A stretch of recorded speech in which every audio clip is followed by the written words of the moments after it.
Voilà, bonjour et bienvenue sur la mécanique universelle. Alors aujourd'hui nous sommes le dimanche 3 octobre 2021 et je m'engage à essayer de réfléchir sur un livre de Clément Rosset, Principes de sagesse et de folie. Voilà, j'avais écrit une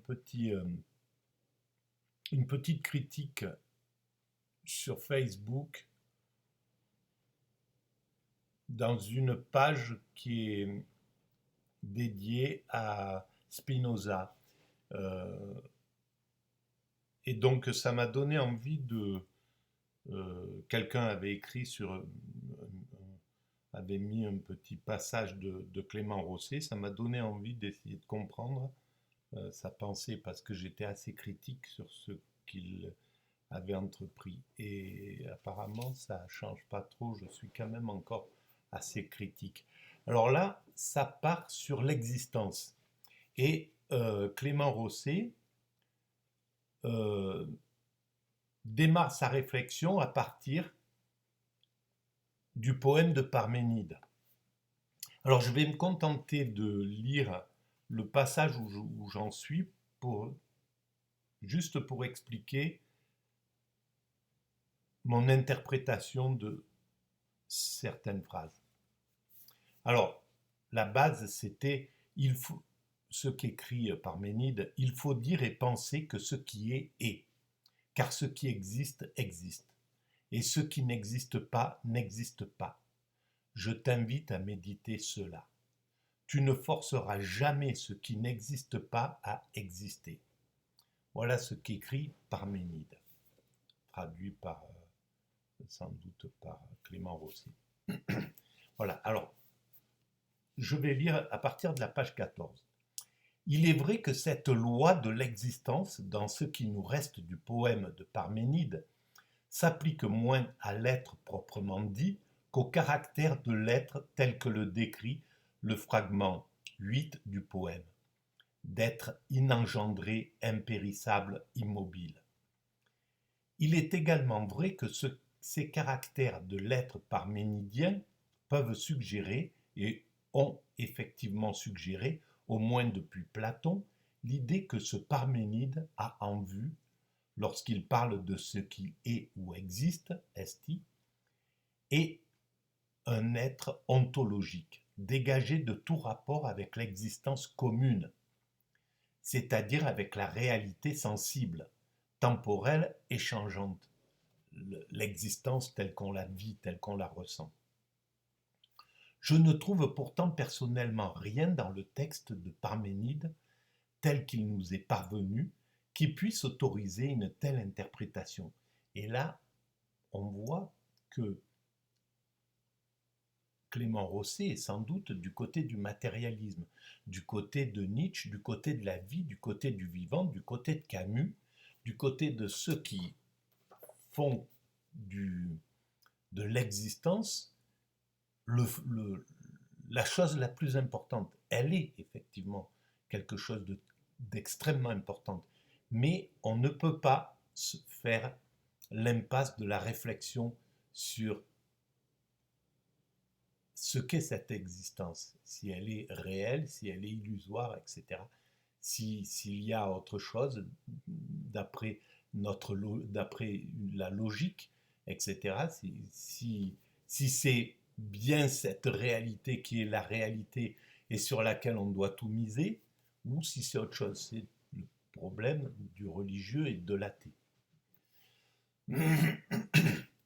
Sans doute alors lui, il pense comme ça, Clément Rosset. Sans doute Parménide a-t-il toujours été lu plus ou moins dans ce sens qu'attestent, pour ne citer que quelques éminents commentateurs, Platon, Nietzsche, Heidegger.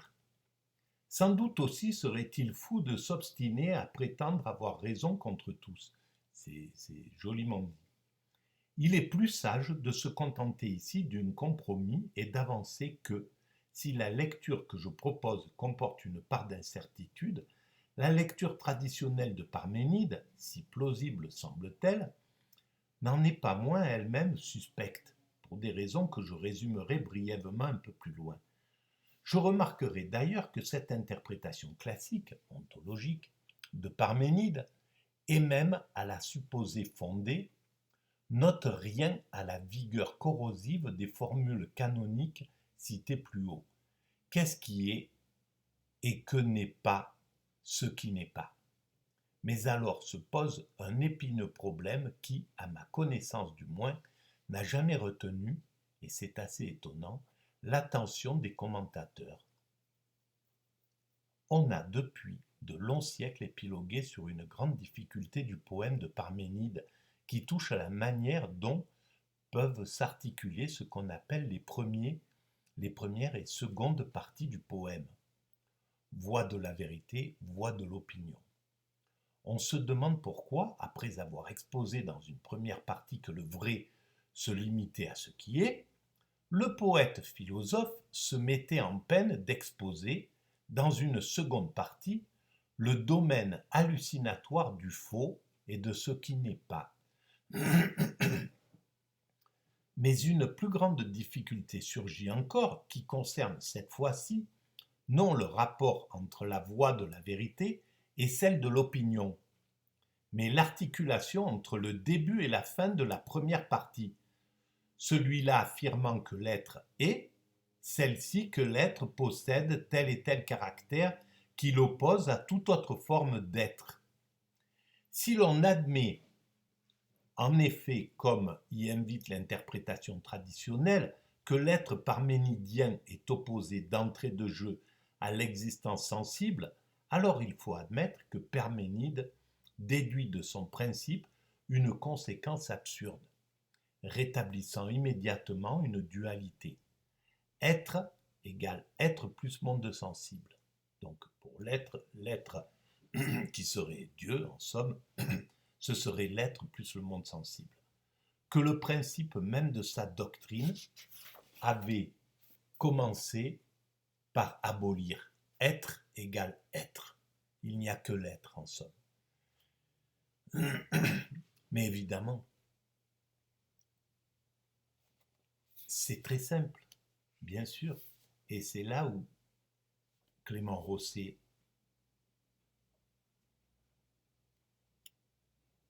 n'arrive pas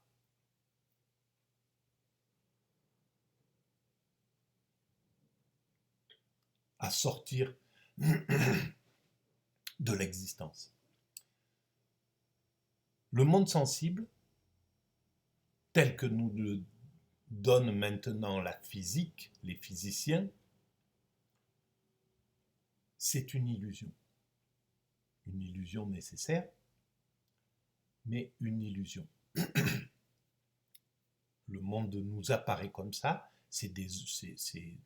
la matière, c'est principalement de l'onde, qui constitue les êtres tels que nous les voyons, la réalité telle que nous la voyons, mais c'est principalement des ondes. Donc, dans le fond, c'est une illusion. Donc, il n'y a pas de problème. L'être, qui serait le principe créateur, c'est l'être plus le monde sensible, le monde de l'illusion, sauf qu'il est aussi cette illusion. Il est en même temps, il ne peut pas être extérieur, il ne peut pas être l'être, donc le principe créateur de toute chose, plus une chose qu'il aurait créée qui serait extérieure à lui, le monde sensible, l'illusion. Donc Dieu, il compose cette illusion. Et c'est pour ça que dans la mécanique universelle, j'écris Dieu est dans l'atome. L'amour est dans l'atome, Dieu c'est l'amour, est dans l'atome. Il est tout de cette chose-là. Il est cette forme-là, mais il est en même temps quelque chose, il est en même temps cette totalité de l'être. Donc il n'y a pas de dualité. Il n'est pas être égale être plus monde sensible, c'est être à l'intérieur duquel il y a le monde sensible. l'illusion du monde sensible. Voilà mon interprétation de cette complexité. Parménide passerait ainsi de l'énonciation d'un discours de vérité conçu non-duplicité, être égale être, il n'y a que l'être, et le non-être n'est pas. Donc le non-être, c'est l'illusion, mais elle existe en tant qu'illusion, mais c'est une illusion de la matière. Donc il a absolument compris, Parménide, le mécanisme de cette création. L'être est seul à être, donc comme une non-duplicité, l'être est seul à être, oui, il est seul à être, en ayant à l'intérieur de lui-même l'illusion qui est l'univers tel qu'il est créé. Il faut ici choisir, ou bien l'être n'est pas tout l'être, et Parménide se trompe dès le début, ou bien l'être est tout l'être, et alors il englobe toute espèce d'existence pour s'y confondre nécessairement. Et là, Clément Rosset néglige la puissance de la poésie, la puissance du poème, du poète. C'est un poète, Parménide, mais c'est un poète mystique, magique, qui a expérimenté quelque chose pour comprendre cela. C'est pas, on ne comprend pas cette chose juste en regardant le monde tel qu'il est, en croyant que le monde est tel qu'il est. Il faut expérimenter, à mon sens, l'extase pour arriver, pour déclencher dans le cerveau une aptitude à sortir du matériel, à sortir du « je ne crois que ce que je vois ». Et là, c'est extrêmement puissant. Et je pense que Clément Rosset ne comprend pas la sagesse de la folie, principe de sagesse et de folie. C'est la sagesse de la folie qu'il ne comprend pas. Il comprend le principe de la sagesse, de la folie, il comprend la distinction entre être, qui serait le divin, et le non-être, que serait l'existence, mais il ne comprend pas qu'il faut de la folie pour passer à autre chose. C'est-à-dire qu'il faut la folie de comprendre que nous sommes dans de l'illusion, à laquelle on doit croire pour survivre, pour vivre, pour être heureux, etc. Mais c'est actuellement, aujourd'hui, parce que la science en est là, c'est de la folie. C'est une sorte de folie. C'est scientifique, mais c'est une sorte de folie de le concevoir. Ce qui ne serait pas de la folie, alors que c'est l'inverse évidemment, ça serait de passer son existence à croire que tout ce qu'on voit c'est parfait, c'est ça, etc., sans se poser de questions. Et c'est la lutte que j'ai actuellement sur Twitter, sur y a-t-il Dieu, y a-t-il pas Dieu, etc. Et on lutte contre. Je suis en en disputatio avec quelques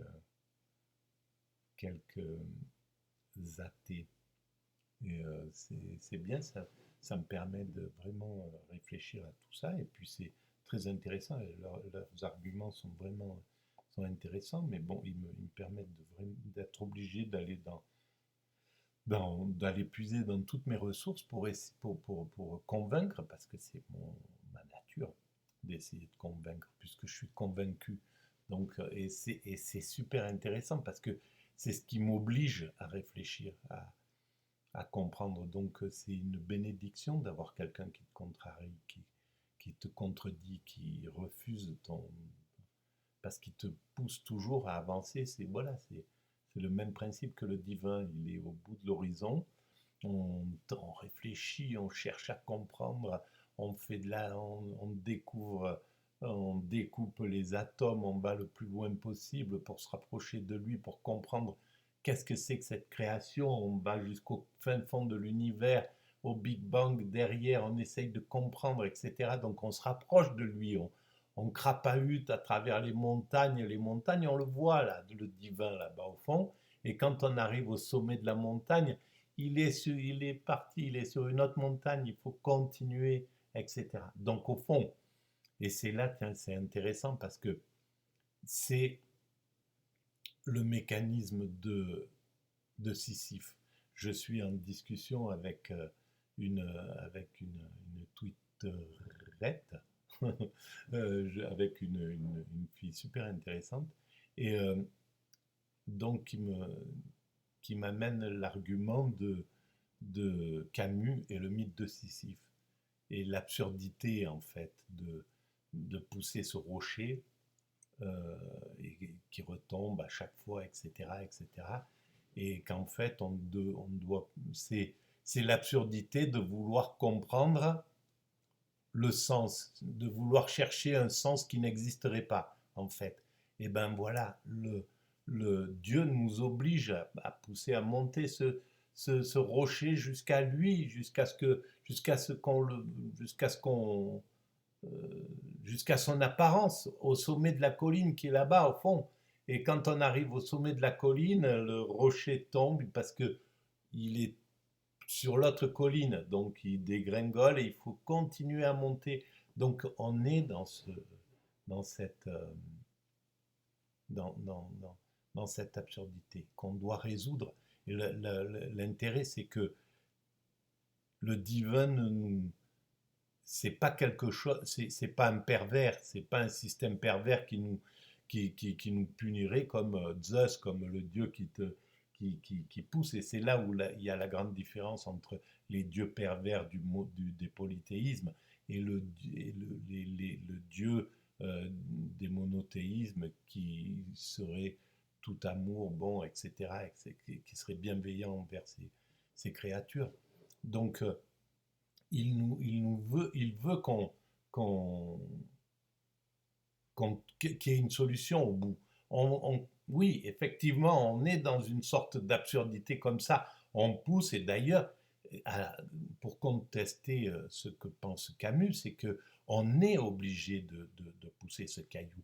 On est obligé, là actuellement, il y a des milliers, des centaines de milliers de scientifiques qui cherchent, des philosophes, il y en a des millions qui réfléchissent, il y a des millions de personnes qui cherchent à comprendre pourquoi nous sommes là. Donc c'est pas quelque chose c'est pas un truc qu'on peut mettre du revers de truc, parce que si on cherche plus à comprendre, on reflue vers le primate de nos origines, tout simplement. Donc nous, on est sorti de ce primate. Pour quelle raison, je n'en sais rien, mais moi, je le rattache au principe du divin, mais on est sorti de, de, de la nature, du royaume de la nature. Il n'y a pas de distinction de qualité, hein, c'est tout. Les autres primates sont nos frères, ils vivent d'une autre manière. Nous, on a été poussés à sortir de ça, à acquérir une conscience, euh, une raison, et avec tout ça, on est obligé de chercher pourquoi nous sommes là, qui sommes-nous, d'où venons-nous, où allons-nous. On est obligé, on ne peut pas faire autrement. Et en cherchant, on fait progresser cette humanité et on l'amène progressivement vers la sagesse, la perfection et l'extase, qui est la réunion avec le divin. Voilà ma- mon interprétation de tout cela. Voilà, voilà. Bon, ben, je vais arrêter là sur cette petite histoire. Merci. Et à très bientôt.